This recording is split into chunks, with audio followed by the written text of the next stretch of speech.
Hi all, this lecture is for standard 7 science. I am your science teacher. Chapter 12. In fact, already video 1 has been released, video 2 is released, but this is your third chapter, last one. Some sort of subject material is being missed out. ठीक है, तो वो हम फिर से आपको कर देते हैं. तो now we need study. Video 1 आपको जा चुका है, वीडियो 2 भी जा चुका है. आपका इसके ऊपर व्हाट्सअप कॉलिंग पे टेस्ट भी हुआ है, बट अभी थोड़ा सा जो पार्ट हमारा रह गया था वो हम कंप्लीट कर लेंगे. Pollination already I have completed, but again I am going to read it for you कि the transfer of pollen grains from the anther to stigma of a flower is called pollination. तो ये definition बहुत important है, आपसे कभी भी पूछा जाएगा व्हाट इज पॉलिनेशन, ये आप कर लेना. Pollination can occur in 2 ways. One is pollination and cross pollination. तो जो सेल्फ पॉलिनेशन होता है वो कैसे होता है? When the pollen grains from the another of a flower transfer to the stigma of a same flower is called self pollination. और जो क्रॉस पॉलिनेशन होता है उसके अंदर when the pollen grains from the another of a flower of one plant are transferred to the stigma of a flower and another similar plant, it is called cross pollination. तो ये photographs है. I think it is clear to you, क्योंकि video first second में भी मैंने ये बताया था क्रॉस पॉलिनेशन का. ठीक है, तो generally pollen grains have a tough protective coat which prevent them from drying up. Pollination always requires some agent to carry pollen grains and release them on the stigma. These agents may be insects, bird, other animals, wind and water. Fertilization. Fertilization क्या process है वो हमको समझना पड़ेगा. After a pollen grain falls on the stigma of a flower, it grows a thin pollen tube which moves downward through the style and enter into the ovule. The male gamete moves down to the ovule through the pollen tube. The top of pollen tube bursts. देखो इसके बाद है हम लोग को ये process था germination. अब देखो जर्मिनेशन में क्या होता है कि this is the process in which a seeds begin to grow is called germination. जैसे आप घर में क्या होता है कि कोई भी ऐसा आप चने का, मूंग का, कोई भी ऐसा आप जो स्प्राउट है वो लेते हो और उसको कॉटन के कपड़े में आप थोड़ा सा पानी में उसको वेट करके, गीला करके आप डाल देते हो, और जब उसको आप छोड़ देते हो तो क्या होता है, आफ्टर 1 or 2 days उसमें से पेड़ निकलने लगता है. This is simple. ये जो सिंपल प्रोसेस है ना, इसी को हम जर्मिनेशन कहते हैं. जब आपका कोई भी सीड्स है और वो स्प्राउट में कन्वर्ट होता है तो उस प्रोसेस को हम लोग बोलते हैं germination. The process in which a seed begins to grow is called germination. तो मैं इसको रीड कर देता हूँ. When a seed germinates the seed coat splits. जो सीड्स के ऊपर जो कोट होते हैं, आपने देखा होगा जैसे कि चना है, ठीक है, तो उसके ऊपर ब्राउन कलर्स के उसके कोट होते हैं. तो जब आप उसको गीले रुमाल में रख दोगे और बांध के उसको थोड़ा 2 दिन के लिए छोड़ोगे तो उसमें से क्या होता है, पेड़ निकलता है. ठीक है, तो उसके जो ऊपर के जो कोट्स होते हैं ना वो स्प्लिट हो जाते हैं, वो अलग अलग हो जाते हैं. ठीक है, बट ऑब्वियस है. A tiny root grows downward and a shoot grows upward. ठीक है, उसमें क्या होता है कि एक टीनी रूट्स, छोटा सा जो रूट्स होता है, आगे हम फोटोग्राफ्स में देखेंगे, वो नीचे की तरफ जाता है और जो उसके जो बॉडी के पार्ट्स होते हैं वो ऊपर की तरफ जाते हैं. ठीक है. When A plant starts growing it depends on the food stored inside the seeds. जब प्लांट बड़ा होने लगता है तो वो ये देखता है कि सीड्स में कितना खाना है. It is only when leaves appear that they prepare food by the process of photosynthesis. जब तक कि पेड़ नहीं निकल जाता है तब तक वो सीड्स से खाना खा के आगे बढ़ता है, बट जब वो लीव निकल जाता है तो वो फोटोसिंथेसिस का प्रोसेस शुरू हो जाता है. आप चाहो तो इसको कर सकते हो घर पे, यू कैन चेक इट. आप कोई भी ऐसा ले करके, अगर आपको कोई ग्लास है तो उस ग्लास के अंदर आप गीला करके रुई डाल दो. ठीक है, ग्लास के अंदर, which you can see it clearly. और उसमें जब आप सीड्स को गीला करके डाल दोगे तो वो 2-4 दिनों के बाद उसमें से पेड़ निकलेगा। जब वो पेड़ निकलेगा तो पेड़ ऊपर की तरफ जाएगा और उसका जो कोट है वो स्प्लिट हो जाएगा। ठीक है, तो formation of seed and fruit, अब हम देखते हैं formation of seed and fruit after fertilization. जो फर्टिलाइजेशन प्रोसेस होता है, following changes are seen in flower. The flower loses its bright colour, जो फ्लावर का ब्राइट कलर होता है वो कम होने लगता है।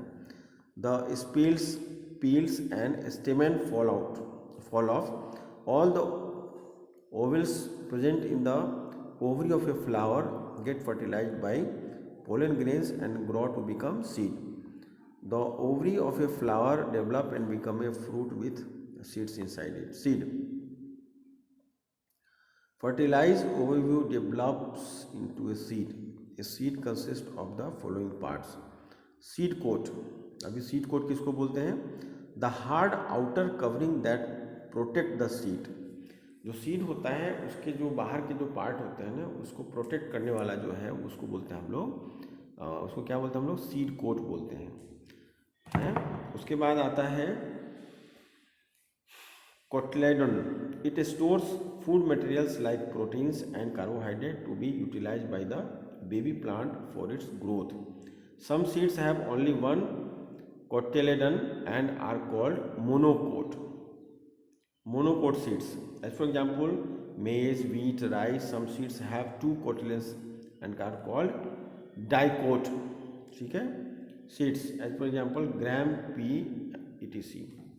अब इम्ब्रायो किसको कहते हैं? इम्ब्रायो जो होता है it is present deep inside, ये जो है ना सीड्स के बिल्कुल डीप में होता है। It has 2 part, the radicle and plumule. The radicle is the part of the embryo which emerges. First, it develops into the main root of the plant. It later produces secondary root and root hair. The plumule is like a leaf in its easy development. It develops into the shoot. ठीक है, देखो यहाँ पे एक photographs है, ये आप fair book में बनाना है आपको और इसको अच्छे से स्टडी करनी है। देखो यहाँ पे एक प्लांट है, मैं भी इसको ठीक से रीड करता हूँ, आप ध्यान से देखो। सीड कोट, अब देखो जो सीड है यहाँ पे देखो ऑरेंज कलर से कलर किया हुआ है, ये सीड कोट है, यानी कि जो सीड है वो है।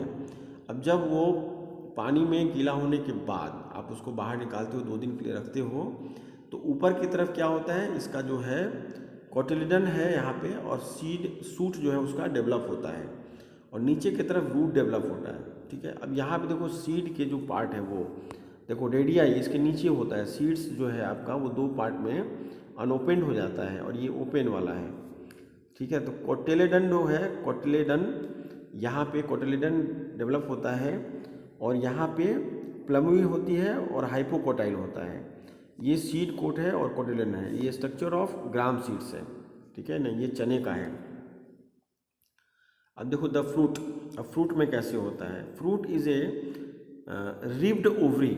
फ्रूट में क्या होता है, जो उसकी ओवरी होती है ना वो रिब्ड होती है। इट स्ट्रक्चर में be understood as being made of 2 part. एक होता है pericarp, it develops from the wall of ovary. अब ये कैसे डेवलप होता है वो देखते हैं। और सीड जो है it develops from the ovule. अब देखो pericarp is further divided into 3 parts. जो पेरी कैप है, जैसे मान लो मैंगो है, ठीक है, तो मैंगो देखो यहाँ फोटोग्राफ दिया हुआ है, तो जो पेरी कैप है वो 3 पार्ट में डिवाइड होता है। ये बहुत इंपॉर्टेंट है, मैं समझा रहा हूँ तुम लोगों को। एक होता है epicarp, it is the outer most part of the fruit. जो कोई भी फ्रूट होगा ना, कोई भी फ्रूट होगा, I am not talking about mango, तो उसका जो आउटर मोस्ट पार्ट होगा that is called epicarp. ठीक है, दूसरा जो होगा वो मेसो क्रैप। ठीक है, it is the fleshy part of the fruit, जो गुद्देदार होता है ना, जैसे मैंगो है, मैंगो को तुम छीलोगे तो मैंगो का जो छिलका होता है वो ईपी क्रैप होता है और जो गुद्देदार वाला हिस्सा होता है ना वो मेसो क्रैप होता है। और जो लास्ट में होता है it is the hard part of the fruit covering the seeds, उसको हम इंडो क्रैप बोलते हैं। ठीक है, तो जो इंडो क्रैप होता है, जैसे मैंगो है तो उसका जो इंडो क्रैप है उसको लेकर के तुम क्या करोगे, मिट्टी के अंदर डाल दोगे, तो थोड़े दिन के बाद वहाँ से आम के पेड़ निकल जाते हैं। समझ रहे हो? तो जो इंडो क्रैप है this help to developing mango. और कई बार क्या होता है कि जैसे एक मैंगो की क्वालिटी है, जैसे तुम मैंगो खाते होंगे आप लोग सीजन में, तो मैंगो में जैसे मान लो कि कोई अच्छी क्वालिटी का मैंगो है, तो और कोई और दूसरी क्वालिटी का मैंगो है, तो आपको क्या है, दो क्वालिटी के मैंगो से तीसरा क्वालिटी बनाना है।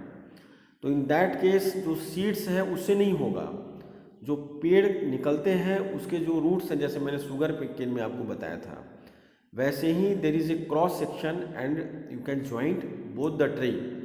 जो दोनों पेड़ के जो क्रॉस सेक्शंस हैं उनको ज्वाइंट करेंगे हम, वहाँ पे थोड़ा सा मिट्टी लगाएंगे, वहाँ पे कॉटन के कपड़े से उसको बैंड करेंगे, तो वहाँ से जो तीसरा पेड़ निकलेगा that having the quality of both the mango. ठीक है, जैसे दो आम अच्छे अच्छे हैं और आपको एक तीसरा और अच्छा आम बनाना है, अच्छा आम खाना है, तो that kind of process should be there. But जो जैसे आपके पास केसर आम है, तो केसर के जैसे उसके सीड्स हैं, जो इंडो क्रैप में बता रहा हूँ, ईपी क्रैप तो आप निकाल के फेंक दोगे, जो मेसो क्रैप है वो खा जाओगे। ठीक है, और जो इंडो क्रैप है उससे आप दूसरा पेड़ बना सकते हो। सम फ्रूट्स आर सॉफ्ट, कुछ फ्रूट कैसे होते हैं, सॉफ्ट मुलायम होते हैं, फ्लेशली होते हैं, sweet with juicy like apple, mango and oranges. But some fruit are hard and woody such as almond and walnut. Walnut जो होता है बहुत ही हार्ड होता है, उसके जो सीड्स होते हैं। अब फंक्शंस ऑफ फ्रूट, फ्रूट के फंक्शन क्या है, तो पहला है the fruit wall gives protection to the seeds. Fruit wall क्या करता है, वो सीड्स को प्रोटेक्ट करता है। The fruit helps in storage of food, और जो फ्रूट्स है वो क्या करता है, फूड को स्टोरेज करने में मदद करता है। The fruit helps in dispersal of seeds. ठीक है, अब डिस्पर्सल ऑफ सीड्स क्या है वो हम पढ़ते हैं। अब देखो डिस्पर्सल ऑफ सीड्स क्या होता है। Most plants are fix to the soil, बहुत सारे प्लांट जो है ना वो सॉइल में फिक्स हो जाते हैं। Therefore they are unable to move from one place to another place. ठीक है, it all seeds and fruit full under the parent plant and grow, it would lead to over crowding. मैं इसलिए read करता हूँ कि आप भी मेरे साथ साथ टेक्स्ट बुक में रीड करोगे। द डेवलपिंग स्पेलिंग्स, बिकॉज क्या है, इससे आपको पता चलेगा हम क्या वर्ड बोल रहे हैं, हम क्या चीज़ें स्टडी कर रहे हैं। और जितना देर वीडियो चलता है उतना देर ही नहीं, वीडियो ख़त्म हो उसको फिर से आपको रीड करना है। अदरवाइज़ क्या होगा, science is not a subject कि बस अब देखे और ख़त्म हो गया। आपको रीड करना पड़ेगा, आपको समझना पड़ेगा, आपको डायग्राम बनाना पड़ेगा, आपको प्रैक्टिकली चीज़ों को देखना पड़ेगा। ठीक है, हाँ, it would lead to over crowding. The developing spellings would experience a scarcity of nutrients, light and air. The plant would not be able to grow well and most of them will die. ये आप सबको पता है कि अगर time से पानी नहीं देंगे प्लांट को, उसका हम देख रेख नहीं करेंगे, वो ग्रो नहीं करेगा। Hence it is very important that seeds get scattered away from the parent plant. The help in better growth of plant dispersal can take place in the following ways. अब देखो डिस्पर्सल बाय एनिमल्स। अब क्या होता है कि जो seeds होते हैं ना वो एक जगह से दूसरी जगह कैसे जाते हैं। Man and animals help a great deal in the dispersal of seed. आदमी और जानवर दोनों ही हेल्प करते हैं। Seeds of fruit like guava and tomato, जैसे गुआवा है टोमेटो है, तो क्या होता है, बहुत सारे ऐसे पक्षी है जो उसको खाते हैं, और जो बर्ड है वो खाने के बाद वो जहाँ भी एक्सक्रीशन प्रोसेस होता है वहाँ पे वो गुआवा हो जाता है। स्क्वायरल है, गिलहरी है एंड माइस है, चूहे हैं, store nut in there browse, sometimes they germinate under favourable conditions. Walnut है, ओक है, some seeds with spines, some seeds with spines hook and bars stick to the hair of parts of animal and are dispersed to distant places। अब जैसे कुछ ऐसे जानवर होते हैं जिनके फर वाले बॉडी होते हैं, तो उसमें बहुत सारे सीड्स लग जाते हैं, फिर वो जहाँ जहाँ जाते हैं फिर जाके उसको ऐसे ऐसे झाड़ देंगे तो उसमें से सीड्स गिर जाएगा, तो फिर वहाँ पे पेड़ निकल जाएगा। तो इस तरीके से क्या होता है ना कि various ways of dispersal of seeds के फैलने का बहुत सारे ये होते हैं। अब डिस्पर्सल बाय विंड, अब हवा से भी होता है। जैसे पेड़ लगा हुआ है, हवा बहुत तेज़ चला तो उसके जो बीज हैं वो यहाँ से वहाँ चले गए उड़ के, फिर जहाँ गए वहाँ हो गए। तो आपने देखा होगा बहुत जंगल टाइप के पेड़ होते हैं जिसको आप लोग बावड़िया बोलते हो, वो यहाँ से वहाँ, वहाँ से वहाँ ऐसे ही चला जाता है। ठीक है, अब इसके बाद देखो हम लोग देखते हैं डिस्पर्सल बाय वाटर। वाटर में क्या होता है, जैसे कोकोनट है, sometimes coconut which grow in river banks of carried. अब जैसे नदी के किनारे या समुद्र के किनारे कोकोनट का पेड़ होता है, तो वो पेड़ क्या होता है, वो उसमें से नारियल गिरा, वो बह के चला गया कहीं और। अब देखो एक ये है एक्सप्लोसिव मैकेनिज्म के बारे में हम लोग देखते हैं क्या है। एक्सप्लोसिव मैकेनिज्म, फिर आप इसको अच्छे से स्टडी करना, ठीक है। एक्सप्लोसिव मैकेनिज्म में कैसा है कि in some plants the ripe fruit burst suddenly, देखो ध्यान से, ripe fruit burst suddenly with a jerk and scatter their seeds in all directions far away from the parent plant, for example castor and balsam plants। अब देखो यहाँ पे photographs है, इसको अच्छे से समझो। अब इसमें कैसा होता है, देखो सबसे पहले तो हमने देखा कि एनिमल कैसे स्प्रेड करते हैं, ठीक है, जैसे खाया कहीं पर सीड कर दिया, वहाँ पे हो गया। मैन क्या करता है, वो सीड्स को भी एक जगह से दूसरी जगह लेके जा सकता है। जैसे आप कभी किसी दुकान पे जाना जहाँ पे कि एग्रीकल्चर सीड्स बिकते हैं, तो जैसे मान लो कि अहमदाबाद का आदमी है तो सूरत में ले जाके वो सीड्स को लगा सकता है। वाटर का भी मैंने आपको बताया कि कोकोनट का पेड़ है जो समुद्र के किनारे होता है, तो वो वहाँ से वहाँ चला जाता है। अभी एक्सप्लोसिव मेथड्स में कैसा होता है कि कुछ ऐसे प्लांट्स होते हैं, देखो यहाँ पे, कि जिनका जो सीड्स होता है ना, वो आपने देखा होगा आपके घर के आसपास या कहीं भी ऐसे प्लांट्स होते हैं जो बड़े होते हैं, फिर उनके जो फ्लावर होते हैं, ठीक है, वो बड़े होके फट जाते हैं, या उनके सीड्स होते हैं वो फट जाते हैं। जैसे देखो यहाँ पे लेडीज फिंगर भिंडी, अब देखो भिंडी का फोटो दिया हुआ है, तो भिंडी को देखो जब आप काटोगे तो उसमें बहुत सारे बीज ही बीज होते हैं। भिंडी को कभी काटोगे तो उसमें देखो बीज होते हैं। तो क्या होता है कि जैसे भिंडी है तो भिंडी का पेड़ है, तो भिंडी का पेड़ आपने देखा होगा, पहले येलो कलर के फ्लावर्स आते हैं, फिर उसमें से भिंडी निकलता है। फिर वो भिंडी जब आप नहीं तोड़ोगे तो वो क्या है, धीरे धीरे वो सूखता जाता है, बड़ा होता जाए, मोटा होता जाएगा, सूखता जाएगा। बाद में फार्मर उसको तोड़ के उसमें से सीड्स निकाल लेते हैं। अगर नहीं निकालेंगे तो क्या होगा, उसका सीड्स टूट जाएगा, वहाँ पे ब्रस्ट हो जाएगा, और वो जहाँ पे उसका पेड़ है, जो मेन पेड़ है, वहाँ से दूर दूर जाके वो गिरेगा। तो इसमें जो हमने ये जो पॉइंट है हम आपका एक्सप्लोसिव का मतलब होता है कोई चीज़ ब्रस्ट करना और फैल जाना एक जगह से दूसरी जगह। तो एक्सप्लोसिव मैकेनिज्म के अंदर ये सारे देखो दिख रहे हैं, इनका नाम नहीं लिखा हुआ है। अब देखो इसमें कैसे seeds disperse by explosive mechanism, अब यहाँ नीचे लिखा है, ध्यान से देखो ब्लू कलर से, seeds disperse by explosive mechanism. इसके जो सीड्स है ना वो एक्सप्लोसिव मैकेनिज्म से डिस्पर्स हो रहे हैं। सेकेंड वाला है विंड डिस्पर्स सीड्स, ये विंड हवा से हो रहे हैं, ठीक है। और थर्ड वाला है देखो सीड्स डिस्पर्स बाय एनिमल। अब ये पता नहीं किसके सीड्स हैं, बट ऐसे देखो बता रहा हूँ मैं तुमको कि little bit you need to be vigilant in your चीज़ों के बारे में जानने की कोशिश अगर करनी है तो you need to be vigilant. Science जो है you will understand when you will be vigilant, ठीक है। थोड़ा सा अलर्ट रहना पड़ेगा। जैसे हमने कोई चैप्टर प्लांट्स के बारे में स्टडी किया तो हमको थोड़ा सा प्लांट को देखना पड़ेगा, प्लांट के बारे में समझना पड़ेगा, सोचना पड़ेगा, फोटोग्राफ्स बनाने पड़ेंगे, डायग्राम बनाने पड़ेंगे, वर्ड को लर्न करना पड़ेगा। मैं आपको सिंपल मेथड बताऊं, prepare a time table every day for each subjects you have to give 1 hour time, और उस हिसाब से आप स्टडी करोगे तब जाके हो पाएगा। अब जैसे ये कीवर्ड है, इसको थोड़ा सा आप लोग लर्न करो, फेयर बुक में लिखो। देखो फेयर बुक में मैं लिखने के लिए आपको क्या बोलता हूँ, MCQ मत लिखो आप, ठीक है।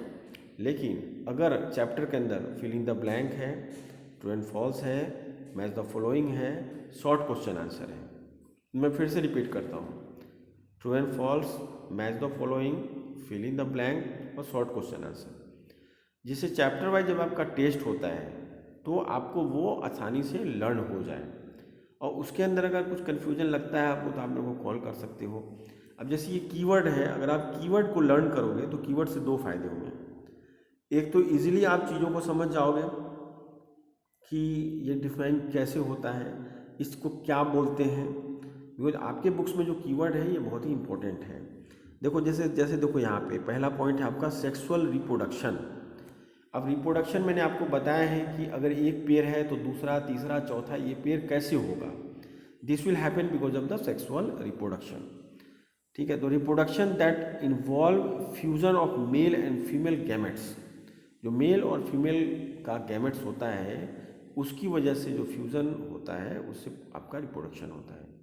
अब जैसे ए सेक्सुअल रिप्रोडक्शन, ये किसको कहेंगे?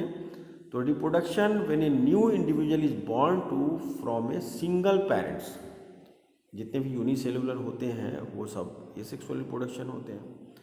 अब पॉलिनेशन है, तो अगर आपसे पूछा जाए व्हाट इज पॉलिनेशन, तो आप ये आराम से लिख सकते हो, the transfer of pollen grains from anther to the stigma of the same flower और डिफरेंट फ्लावर। ठीक है, ये प्रोसेस पॉलिनेशन होता है। अब फर्टिलाइजेशन, अब फर्टिलाइजेशन में क्या होता है? Fusion of male gametes with female gametes to produce zygote. अब देखो लिखा हुआ है bulb, reduce underground stem enclose by thick fleshy leaves. ठीक है, वेजिटेटिव प्रोपगेशन, वेजिटेटिव प्रोपगेशन में क्या होता है? Propagation in plants with the help of vegetative parts like stem, leaves and roots, tuber, stems that grow under the ground and have buds with grow into new plant. ये था आपका chapter. This chapter is finishes in 3 parts. Go ahead. ठीक है, थोड़ा सा ये important chapter है, इसमें वर्ड थोड़े डिफिकल्ट हैं, तो आप सब इसको क्या है, एक वर्ड को पढ़ो फिर 4 बार लिखो, तब जाके क्लियर होगा। चलो बाय।